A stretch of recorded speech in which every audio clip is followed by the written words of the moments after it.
Dans cette nouvelle vidéo, encore une fois, on va rétablir la vérité, on va aller au-delà des préjugés et des idées reçues. Je vais essayer de vous raconter, d'après mon expérience personnelle, à quoi ressemble vraiment la vie ici au Mexique. Et pour faire cela, je vais prendre 7 des plus gros mensonges qu'on peut écouter sur le Mexique. Et on va voir ce que c'est vraiment d'être un expat, un immigré, un nomade, un retraité, que sais-je, qui vit au Mexique. Avant toute chose et avant de commencer, je t'invite sincèrement à t'abonner à cette chaîne si tu veux pas louper la sortie des prochaines vidéos.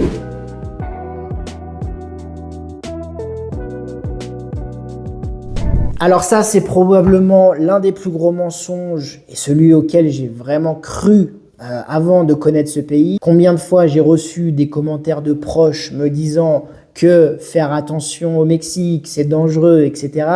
Donc bref, j'évacue cette question rapidement parce qu'en plus, je me suis pas mal exprimé sur ce point dans différentes vidéos sur cette chaîne. Mais globalement, je pense qu'il y a une grosse idée reçue là-dessus. Évidemment, tout ça, c'est forcément justifié par la communication de grands médias qui, en général, prennent un petit pourcentage de ce qui est vrai au Mexique pour en faire finalement l'information principale concernant ce pays. Et malheureusement, je me mets un peu à la place des personnes qui sont peut-être en France, qui sont jamais sorties de leur pays de naissance, qui n'ont jamais spécialement voyagé et vu autre chose que leur pays.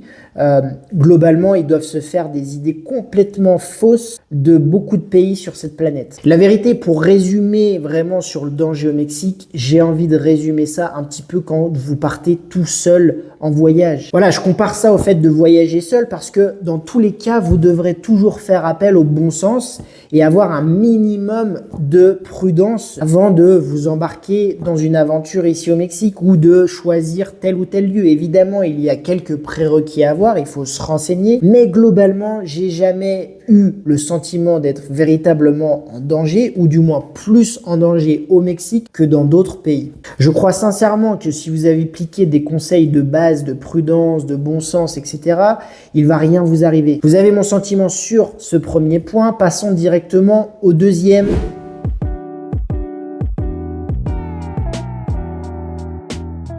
Alors ça, je sais pas combien de vidéos j'ai vu apparaître sur YouTube ou des articles qui disent comment cette dame seule célibataire arrive à vivre une vie de rêve au bord de la plage avec 500 € par mois. Alors attention, je suis pas en train de vous dire que c'est complètement impossible. Je vous dis juste que c'est pas réaliste. Tout simplement car il faut reprendre le contexte. 500 € ou quelques centaines d'euros par mois, c'est complètement irréalisable. Pourquoi ?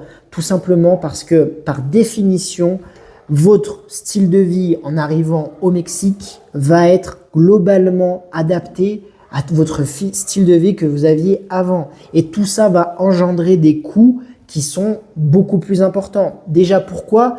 Pour la localisation, par définition, vous allez probablement, alors je fais des généralités, vous êtes peut-être un cas à part, mais dans la globalité, vous allez forcément vouloir vous intéresser à une ville, voilà, un peu international où à la fois se mélangent des locaux et des étrangers. Vous allez probablement chercher des localisations plutôt attractives. Donc, tout ça fait que par définition, déjà, rien que sur le coût du logement, vous entrez dans des moyennes hautes en termes de coût de la vie. Donc, encore une fois, je le répète, vivre avec 500 € par mois au Mexique, je dis pas que c'est impossible, je dis juste que c'est pas très réaliste. Personnellement, depuis que je suis arrivé au Mexique, j'ai pas trouvé un seul logement qui me convienne à moins de 500 €. J'ai toujours payé plus de 500 € et beaucoup plus que 500 €, ok ? Ensuite, je sais que tout ça peut dépendre. Par exemple, moi, évidemment, je suis en logement seul, en tout cas avec ma compagne, mais pour vous donner des astuces, évidemment, si vous mettez en coloc, tout de suite, le coût du logement va être beaucoup plus faible.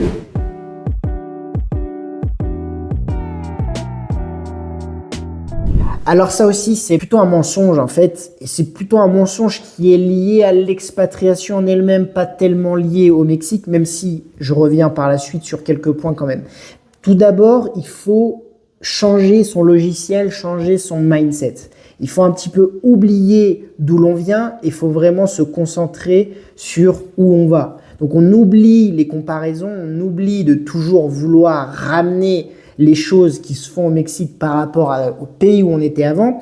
Vous êtes dans une nouvelle société, ok? Donc les choses fonctionnent de manière différente et si vous commencez à toujours vouloir comparer comme ça, vous allez pouvoir potentiellement avoir beaucoup de frustration. Essayez plutôt de changer de logiciel, changer de mindset, essayez de vous adapter. C'est pour ça aussi d'ailleurs que l'expatriation n'est probablement pas faite pour tout le monde et que parfois c'est challengeant, c'est pas facile. Alors oui, il y a tous les services, tous les produits, il y a tout ce que vous voulez. Il y a les plus grands supermarchés américains au Mexique, vous avez les meilleurs restaurants, maintenant vous avez même des restaurants étoilés, vous avez, bref, le Mexique, là-dessus, je vais pas vous dire le contraire, c'est un pays formidable parce qu'il offre énormément de choses. Par exemple, en termes de qualité de service, moi, j'ai jamais été franchement déçu au Mexique. Sur ce quoi je veux insister quand même, c'est rappeler que le Mexique reste un pays en voie de développement. Et ça, je le dis souvent dans mes vidéos, mais c'est un élément vraiment capital à comprendre parce que ça a plusieurs implications. Typiquement, tout ce qui est service public, alors service public, je l'entends plutôt, électricité, eau, internet, eh bien tout ça, toutes ces infrastructures fonctionnent quand même globalement un peu moins bien que dans des pays développés. Donc vous allez avoir souvent par exemple des coupures d'électricité, des problèmes d'eau, voilà, tout ça est lié au fait que le pays reste quand même en voie de développement et qu'il y a encore beaucoup de travail sur les infrastructures, sur beaucoup de choses. Même chose pour les routes. Alors moi j'ai la chance de vivre particulièrement à Querétaro où les infrastructures sont très bonnes, mais croyez-moi, c'est pas du tout la majorité des cas dans le pays. Et donc ça, vous devez bien comprendre que ça a des implications sur votre vie de tous les jours. Je suis pas en train de vous dire que tous les jours on a des coupures d'électricité, je suis pas du tout. Je suis simplement en train de vous dire que la possibilité d'avoir des coupures d'électricité n'est pas du tout quelque chose d'exceptionnel. Ça peut arriver, particulièrement aussi sur les côtes où vous avez souvent des conditions climatiques plus compliquées. Un autre point aussi à aborder, c'est la bureaucratie. Voilà, la bureaucratie au Mexique, c'est pas quelque chose de simple. Les règles, évidemment, l'immigration, tout ça, c'est des éléments qui sont complexes à comprendre, surtout déjà pour les étrangers. Mais croyez-moi, c'est la même chose pour les Mexicains, hein. Mais encore plus quand vous êtes étranger, que peut-être votre espagnol n'est pas tout à fait affûté. Enfin bref, tout ça, ça va peser sur l'aventure, entre guillemets, sur l'expérience. Donc il faut bien avoir conscience que tout n'est pas rose, ok? Tout n'est pas rose. Il faut bien mesurer les choses sans rentrer en détail. Voilà, vous avez des processus qui sont incompréhensibles. Tous ceux qui ont fait un processus d'immigration ici au Mexique savent de quoi je parle, mais globalement, à chaque fois que vous allez à un rendez-vous, il vous manquera toujours une feuille, un papier que vous avez lu nulle part, mais qui est sorti un petit peu de la poche du conseiller, enfin de l'agent. Bref, ça arrive très souvent. D'ailleurs, c'est pour ça qu'on recommande souvent d'aller avec le maximum de papier possible, même des choses qui pourraient paraître inutiles. Pour autant, croyez-moi, les désavantages ou les inconvénients sont largement inférieurs aux avantages que permettent la vie ici au Mexique. Donc, c'est pour ça qu'au final, le choix reste plutôt évident, en tout cas dans mon cas personnel.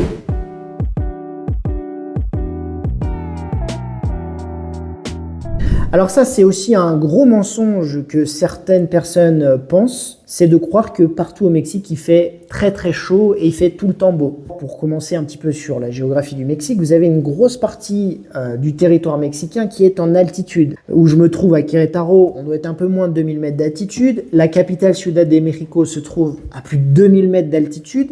Et donc vous comprenez bien que certes, il y a de la chaleur, mais c'est pas forcément des grosses chaleurs. Parfois même dans les mois les plus frais, vous allez avoir vraiment des températures plutôt faibles. Pour les plus frileux, peut-être même ça engendre parfois d'acheter des petits radiateurs, vous savez, électriques.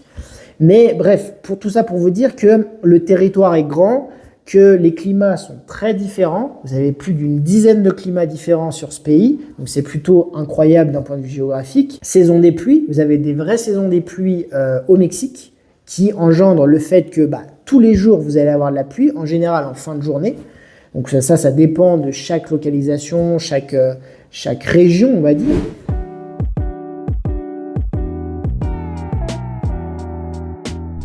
Alors ici, c'est à moitié vrai, tout simplement car je pense quand même qu'on n'est pas tous égaux d'un point de vue, je dirais, digestif. Hein. Il y a des personnes qui sont beaucoup plus résistantes. Donc, je pense sincèrement que, oui, en effet, c'est peut-être plus compliqué pour un certain nombre de personnes. Il faut le dire quand même, c'est qu'évidemment, l'eau du robinet n'est pas consommable pour l'humain. Okay, donc, vous allez toujours acheter des garrafones, ce qu'on appelle garrafones. Vous pouvez aussi mettre des filtres sur les robinets. Ensuite, sur la nourriture, je pense sincèrement que passer à côté de la cuisine typique mexicaine, de la street food, c'est passer à côté quand même de ce qui fait le Mexique. Et vraiment, la partie importante du Mexique, c'est la nourriture, c'est les plats. Donc après, je comprends que certains peuvent avoir peur, notamment du piquant, etc. Sachez qu'il y a des plats qui ne piquent pas du tout. Sachez que vous n'êtes pas forcément obligé de faire de la street food. Mais voilà, vraiment, si vous venez dans ce pays, il faut tester la cuisine typique. Ça fait partie de la culture et vraiment du patrimoine mexicain. C'est d'ailleurs pas pour rien que des plats et même beaucoup de choses sont au patrimoine mondial à l'UNESCO.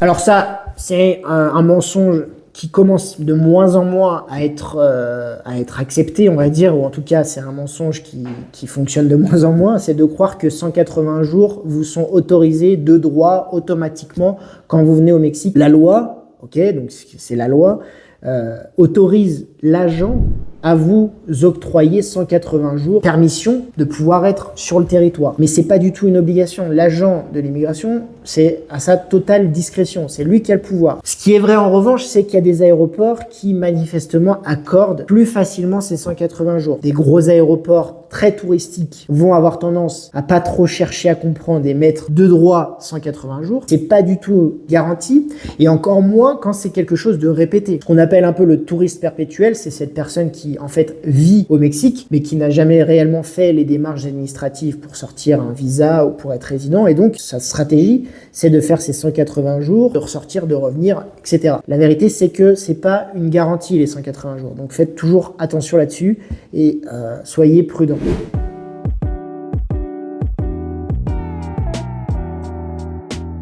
Alors ça, c'est probablement aussi une idée reçue. C'est une idée commune qu'on a un petit peu quand on connaît pas très bien le pays. Alors oui, la fête et le fait de prendre du bon temps au Mexique fait partie vraiment de la culture de ce pays. Ça, c'est la vérité. Maintenant, ils font pas tout le temps la fête. Bien au contraire. Moi, j'ai toujours été surpris quand même de la capacité de travail. Il y a beaucoup de gens qui travaillent beaucoup et qui comptent pas leurs heures, tout simplement parce que beaucoup sont dans des systèmes qui font que ils sont pas employés, ils sont complètement indépendants. Tout simplement, voilà, il faut qu'ils aillent chercher, entre guillemets, l'argent. Donc, ça tombe pas tout seul. Au-delà de ça, si on prend vraiment un point de vue beaucoup plus global, d'un point de vue macro, le Mexique fait partie des économies les plus importantes dans le monde, ok. Le Mexique produit beaucoup de valeur et beaucoup de richesses. Les gens aiment faire la fête, mais ils travaillent beaucoup. La plupart travaillent du lundi au samedi, ok. Donc ça, c'est quelque chose qu'il faut bien retenir. Il y a quand même beaucoup de travail et d'ailleurs, c'est ce qui aussi attire beaucoup de gens ici, c'est qu'il y a beaucoup de travail. Il y a beaucoup de choses à faire, beaucoup de choses à construire. C'est aussi l'avantage d'un pays en développement, c'est qu'il y a encore beaucoup de projets, il y a encore beaucoup de mouvements, beaucoup de dynamisme. Là où, à l'inverse, peut-être des pays beaucoup plus développés se ramollissent un peu. C'est tout pour moi dans cette vidéo. J'espère que ces 7 mensonges qu'on a un petit peu décortiqués, alors vous avez compris, c'est pas totalement des mensonges, mais c'est un petit peu des idées reçues. J'espère que ça vous en apprendra plus sur le Mexique. En attendant, je vous dis à la prochaine. N'hésitez pas à vous abonner pour ne pas louper les prochaines vidéos. Ciao!